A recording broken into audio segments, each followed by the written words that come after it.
वस्तु द्वारा विकिरण का अवशोषण, विकिरणों का, है ना, या विकिरण का। तो विकिरणों का मतलब है एक से अधिक किरण, और किरण हम गिन थोड़ी ना पाते हैं, असंख्य लाखों किरणें होती है ना। बोलो, कहीं किसी प्रकाश स्रोत से कितनी किरणें आती हैं? बल्ब जल रहा हूँ उसमें से कितनी किरणें आएंगी? असंख्य। सूर्य से कितनी किरणें आएंगी? तो किसी भी प्रकाश स्रोत से एक दो किरण थोड़ी नहीं आती है ना, असंख्य आती हैं, पहली चीज। दूसरी चीज, वस्तु द्वारा विकिरणों का अवशोषण, है ना। अब इसको ध्यान से समझो। वस्तु मतलब क्या? अरे सामान, कोई भी चीज, बैग है, कॉपी है, डेस्क है, बेंच है, लोहा, लक्कड़, तो ये सब को मिला के वस्तु कहते हैं, है ना। तो वस्तु का मतलब है जो जगह घेरता है और जिसमें द्रव्यमान होता है वही वस्तु होता है ना।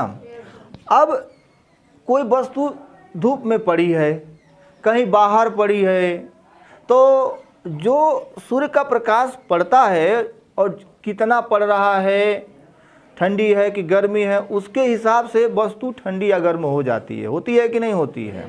होती है ना। तो जो भी वस्तु है वो गर्म होती है। कैसे? उसको आप गर्म कर नहीं रहे हैं ना, गर्म कर नहीं रहे हैं कि उसको चूल्हे पर रख के गर्म नहीं किया जा रहा, वैसे ही धूप में छोड़ दिया गया है ना, तो वो गर्म होने लगती है कि नहीं। लेकिन एक बात है, जब वो गर्म होती है तो कोई वस्तु ज़्यादा गर्म होती है, कोई वस्तु कम गर्म होती है। जैसे एक लोहे का टुकड़ा और एक लकड़ी का टुकड़ा एक साथ एक ही जगह पर बाहर कहीं रख दीजिए, तो आप देखेंगे कि लोहे को जब आप छुएंगे तो ज़्यादा गर्म हो रहेगा, है कि नहीं। लकड़ी को छुएंगे तो कम गर्म रहेगा। क्यों? रीजन क्या है? तो रीजन यही है कि जो ऊष्मा पड़ रही है, जो विकिरण पड़ रही है, वह विकिरण तो दोनों पे समान पड़ रही है, लेकिन पदार्थ की गुणवत्ता किस स्तर की है, कि उसका कंडक्टर कैसा है, ऊष्मा का अच्छा शोषक है कि नहीं, है ना। अगर वह ऊष्मा का अच्छा शोषक है तो ज़्यादा गर्म होगा, और ऊष्मा का अच्छा शोषक नहीं है तो वो कम गर्म होगा।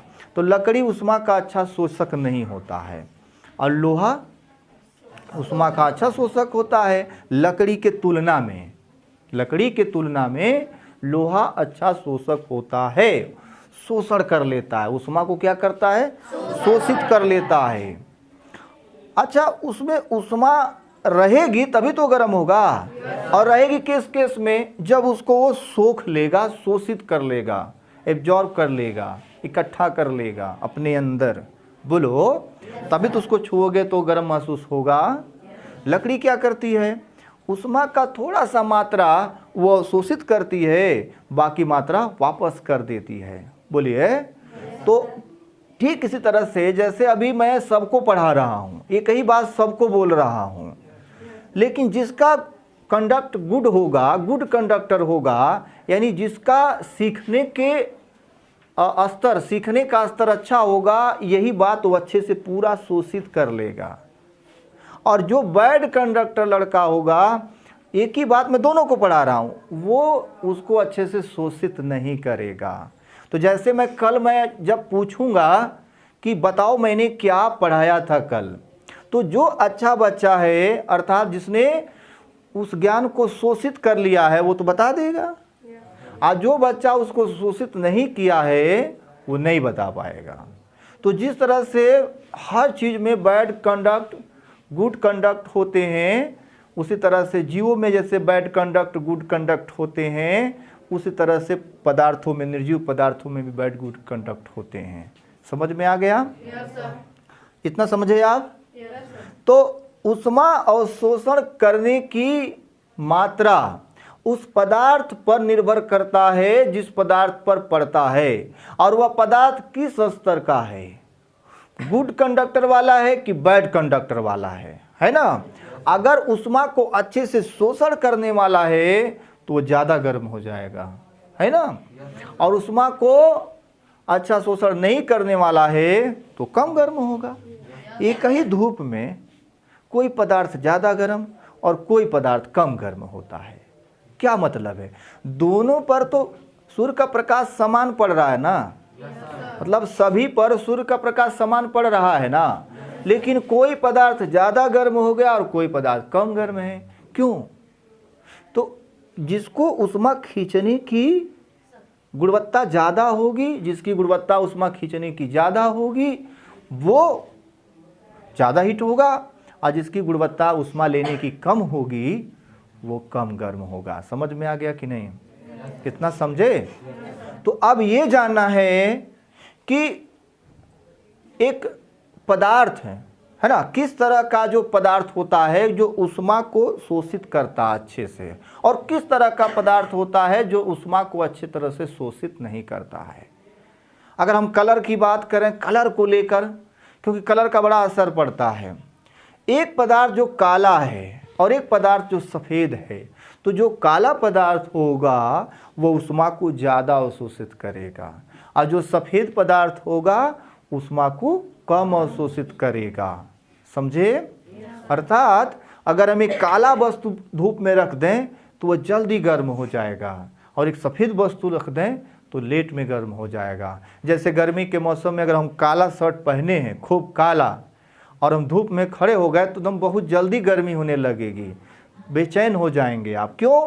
क्योंकि सूर्य की सारी गर्मी जो भी आ रही है तुम्हारे शरीर पर पड़ रही है शर्ट पे, वो सब अवशोषित कर ले रहा है। इसलिए गर्मी में काला कपड़ा पहनना ठीक नहीं होता है। सफ़ेद पहनेंगे तो क्या फ़ायदा होगा?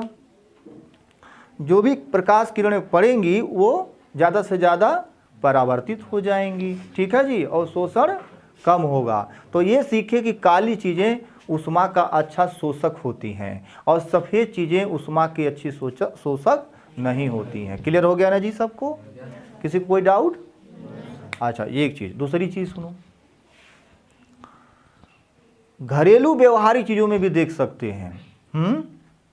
जब भोजन बनाने के लिए पहले के समय में वो बाटली को जो पेंदी होती है उसको लोग कलर कर देते थे। कलर क्या करना है, मतलब राख से उसको लीप देते थे, लेप कर देते थे, है ना। तो राख से या मिट्टी से उसको लेप कर देते थे, है कि नहीं। तो नीचे का पेंदी काला हो जाता था, है ना। और जब उसको हम चूल्हे पर रखते थे और लकड़ी से भोजन बनता था तो उसमें जल्दी से भोजन पक जाता था। क्यों? क्योंकि नीचे का अगर पेंदी काली है तो उसमें से निकली हुई सारी ऊष्मा वो अधिक से अधिक खींचेगी अपने अंदर, है कि नहीं। अब ऐसा बर्तन है जिसकी पेंदी सफ़ेद कर दें, पेंट करवा दें, या कोई ऐसी पॉलिश जो ऊष्मा हीट करे, ऊष्मा उसको गर्म करता है, तो ऐसी स्थिति में पिघले ना, ऐसा सफ़ेद करवा दें, ऐसा लेयर लगवा दें, तो उसमें भोजन नहीं पकेगा जल्दी। क्यों? क्योंकि ऊष्मा कम अवशोषित करेगा और वो पानी। अब केतली देखे हो जिसमें चाय, उसमें चाय बनाया नहीं जाता है। चाय तो फ्राई पैन में बनता है ना। चाय जो बनता है ये गोल सा हैंडल वाला फ्राई पैन होता है, उसमें चाय बनता है। चाय जब पक जाता है तो उसको केतली में डाल देते हैं, ठीक है ना जी। और केतली का जो बाहरी सिरा होता है बड़ा चिकना होता है। क्यों? क्योंकि उसमें ऊष्मा बाहर निकल ना पाए। लेकिन अगर आपको केतली में ही चाय बनाना है, केतली में ही चाय बनाना है, तो केतली में चाय जल्दी नहीं बनेगा, क्योंकि बाहर की चीज़ें पालिशदार हैं। जितना ज़्यादा पालिश होगा ऊष्मा उतना कम। समझ में आ गया ना। तो ऊष्मा किस में ज़्यादा अवशोषित होती है ये बताओ। अगर रंग की बात कर लें तो काले पदार्थों में, है ना। जैसे ब्लैक होल है, जब आप आगे पढ़ेंगे यूनिवर्स, ब्रह्मांड, तो उसमें पढ़ेंगे बहुत ब्लैक होल पड़े हुए हैं, वहाँ प्रकाश वापस नहीं आता है और उसका गुरुत्वाकर्षण भी बहुत ज़्यादा है। वो आगे पढ़ने को मिलेगा। ब्लैक होल दिखता ही नहीं है, उसमें वो प्रकाश वापस एकदम नहीं आता। अभी एक दरवाज़ा है जो काले कलर से रंगा हुआ है, काले पेंट से। उस पर टार्च जलाइएगा कभी रात में, आप देखेंगे कि तुरंत रोशनी काफ़ी कम हो जाएगी उस पर, बड़ा थोड़ा दिखेगा उस पर रोशनी। लेकिन वही अगर सफ़ेद दरवाजे पर जलाएंगे तो तेज रोशनी दिखेगा। तो काले पे जला रहे हो तो खींच लिया ना ज़्यादा से ज़्यादा रोशनी, बोलो, इसलिए वो रोशनी बड़ी कम दिख रही है। तो जब वो खींच लेगा तो नहीं दिखेगा। अब जैसे मैं दिख रहा हूँ कि नहीं, तुम लोग हमको देख पा रहे हो, ठीक है। तो क्यों देख पा रहे हो?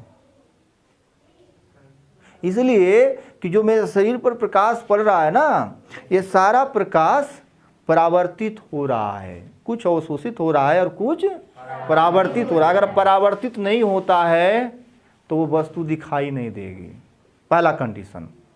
दूसरा कंडीशन है, अगर प्रकाश हमारे शरीर से होकर जाता है और उस पार चला जाए, ट्रांसफर हो जाए, ट्रांसपेरेंट हो, तो हम दिखेंगे ही नहीं मिस्टर इंडिया की तरह। बोलो, तो इस तरह से क्या होगा, पदार्थ जो होता है वो ऊष्मा का अच्छा शोषक होता है कि नहीं होता है, उसकी गुणवत्ता पर निर्भर करेगा कि पदार्थ किस तरह का है। समझे कि नहीं समझे? क्लियर हो गया ना? बोलो, तो इसका मतलब समझ गए, वस्तु द्वारा विकिरण का अवशोषण। तो वस्तु द्वारा विकिरण माने प्रकाश का अवशोषण कैसे होता है? जो काला होता है वो ज़्यादा होता है, जो सफ़ेद होता है उसमें कम होता है। और हर वस्तु का अपना अपना अलग अलग अवशोषण करने का लेवल होता है। बोलो, तो जिस तरह से घास पे धूप समान और बाहर पड़ा हुआ लोहे पे धूप समान, लेकिन घास और लोहे के तापमान में बहुत अंतर हो जाता है।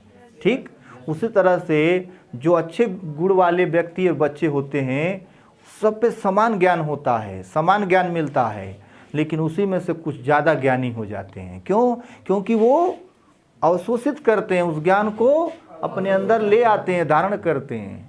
तो जो बच्चा पढ़ना चाहता है, अच्छा बनना चाहता है, तो उसको एक शक्ति बढ़ानी होगी, अवशोषण की। और अवशोषण कैसे होगा? कान से। तो कान से अवशोषण होता है ना, कि जो पढ़ाया जा रहा है यहाँ से घुसेगा, यहाँ से, हाँ, कान से ही तो होगा। तो तुम्हारे अवशोषण का जो एक पॉइंट बना हुआ है, एक माध्यम बना हुआ है, वो कान है। इसलिए कान को सही से सुनने में लगाना चाहिए। बोलो, तो जब भी कोई टीचर पढ़ाएं, जब भी कोई मैम पढ़ाएं, कोई भी विषय पढ़ाएं, बड़े ध्यान से सुनो। अगर ये क्षमता तुम्हारे अंदर विकसित हो जाती है, ज़्यादा से ज़्यादा रहती है, तो तुम्हारे अंदर एक गुण उत्पन्न होगा, वो होगा अवशोषण का। किस चीज़ का?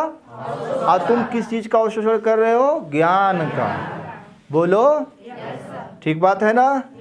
तो इस तरह से ये अवशोषण का नियम था, इसको आप समझ गए होंगे। ठीक है ना?